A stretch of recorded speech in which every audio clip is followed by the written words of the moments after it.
Hey, salut les amis, c'est Joël, alias Acronyme de la chaîne YouTube Acronyme. Si tu as cliqué sur cette vidéo, je le pense, c'est pour deux raisons bien précises.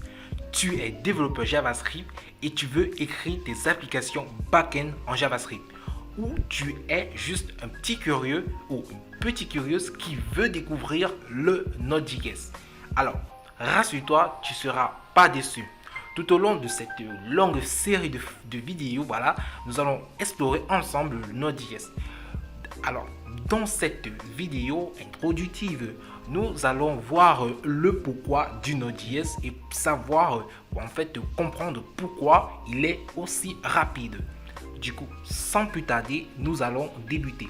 Alors, avant de s'intéresser réellement au Node.js, nous allons d'abord commencer par rappeler ce que c'est que le JavaScript. Car oui, pour suivre le cours sur le Node.js, il faut avoir vraiment de bonnes notions en JavaScript.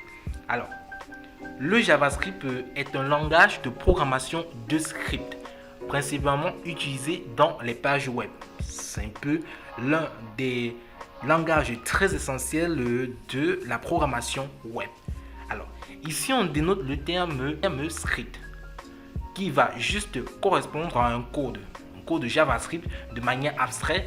Alors, quelle est la particularité du JavaScript? Eh bien, il s'active côté client. En d'autres mots, c'est votre ordinateur qui va recevoir le code et qui devra ensuite l'exécuter.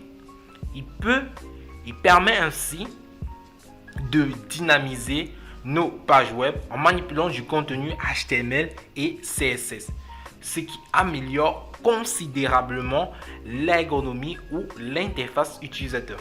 En résumé, voici comment le langage JavaScript se cadence. Par ce petit schéma, nous voyons un petit peu comment le langage JavaScript sera utilisé. Donc du coup, nous avons d'abord d'un côté, à votre gauche, je le pense, vous avez le client. Et à votre droite, vous avez le serveur. Du coup, en 1, qu'est-ce qui se passe? D'abord, il faut savoir qu'au niveau du client, l'utilisateur, le user, va entrer une URL dans son navigateur web qui sera sur sa machine, bien sûr. Et en fonction de l'URL qu'il va entrer, voilà, qu'est-ce que le client, en fait, le client, c'est une composition de l'utilisateur et du navigateur web, voilà. Le client va faire quoi? En 1, le client va demander la page au serveur. Voilà. Vous voyez bien la petite flèche là. Le client demande la page au serveur. Je rappelle encore que le client, c'est un assemblage de user et de navigateur. Ok? Le client demande la page au serveur. Alors, le serveur, qu'est-ce que lui fait? Lui, il va interpréter, voilà, d'abord ce que le client veut, voilà, et il va générer la page. Maintenant, pour générer cette page, il va générer en fonction d'un langage back-end. Le langage back-end sera ici le PHP, par défaut. Nous avons plusieurs langages back-end. Nous avons aussi le Java EE. Donc du coup, qu'est-ce que le PHP va faire? Le PHP va générer la page HTML que le client a demandé au serveur. Après avoir généré cela, qu'est-ce qui se passe? Le serveur va retourner cette page en quelque sorte au client. Donc, le serveur envoie en quelque sorte la page HTML demandée. Maintenant, en 4, qu'est-ce qui se passe? Alors, il y a du code JavaScript qui sera exécuté par le navigateur du client pour modifier en quelque sorte la page HTML. Ainsi, il va dynamiser du côté client le contenu de la page HTML, ce qui est vraiment fantastique. Donc du coup, nous constatons d'abord quoi? Que le JavaScript s'exécute pas côté serveur.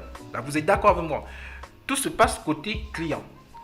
Alors, le Node.js va pouvoir offrir un environnement côté serveur qui nous permettra ainsi d'utiliser le langage JavaScript pour générer les pages web.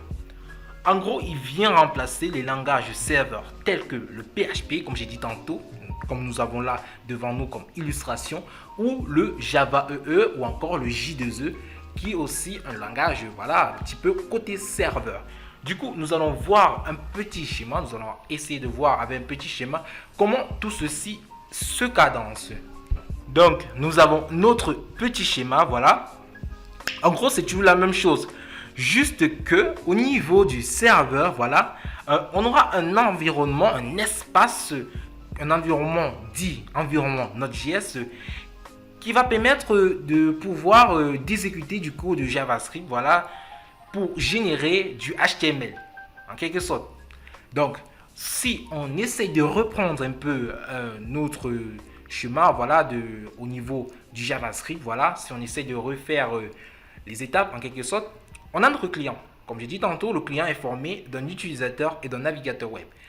Le client, voilà, va entrer son URL dans le navigateur web. Le navigateur web va envoyer une demande au serveur, voilà, pour demander une page HTML, voilà, correspondant au désir du utilisateur, de l'user en fait. Le serveur, qu'est-ce qu'il va faire? Il va interpréter cette demande et il va produire la page HTML demandée en fonction d'un langage backend. Un langage backend, c'est un langage côté serveur. Et un langage front-end, comme nous venons peut-être, comme nous l'avons déjà peut-être compris, c'est en fait le JavaScript, le HTML, le CSS. Du coup, qu'est-ce qui se passe côté serveur? Ici, le Node.js, voilà, va créer un espace d'environnement pour exécuter du JavaScript côté serveur.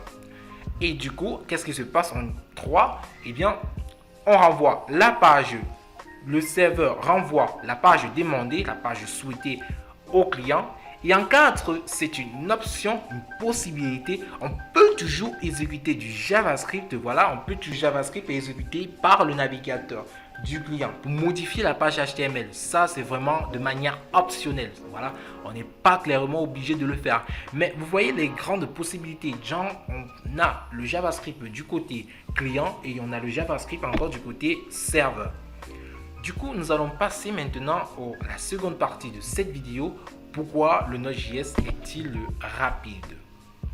Alors, tout d'abord, le Node.js a été créé par Ryan Dahl en 2009. Ce qui est marrant et étonnant, c'est qu'après plusieurs échecs dans des projets de langage C ou Haskell, et vous pouvez déjà voir des formations, des cours, voilà, bien proportionnels, voilà, bien condensés sur le langage Haskell dans les playlists de ma chaîne YouTube. Du coup, comme je disais tantôt, après plusieurs échecs de projets C ou de projets Haskell, voilà, il y a eu une idée, voilà, de prendre le moteur V8 de Google Chrome, moteur qui permet d'exécuter du code de JavaScript très rapidement. Voilà, ce sont des moteurs qui sont intégrés, voilà, dans des navigateurs web, quelque sorte. Donc, qu'est-ce qu'il a fait? Il a pris ce moteur V8, il l'a intégré avec sur sa plateforme Node.js en quelque sorte. Et le fait de l'intégrer, voilà, sur la plateforme Node.js a permis d'exécuter du code de JavaScript, voilà, côté serveur. Nous dénotons aussi que le Node.js est rapide à cause de son modèle non bloquant. Voilà le modèle non bloquant que nous allons énoncer, que nous allons voir dans les vidéos qui suivront. Du coup, c'est ces deux avantages, voilà, ces deux caractéristiques qui rendent le Node.js si rapide. Le fait d'avoir su intégrer le moteur V8 en dehors des navigateurs web, voilà, plus précisément sur sa plateforme Node.js, et aussi le modèle de système non bloquant. Donc du coup, les amis, c'était tout pour cette vidéo. On se retrouve pour la prochaine vidéo. Si vous n'êtes pas encore abonné à la chaîne YouTube, je vous invite à vous abonner si la vidéo vous a plu, bien sûr. Et merci les amis, c'était Acronyme. À très bientôt pour de prochaines vidéos.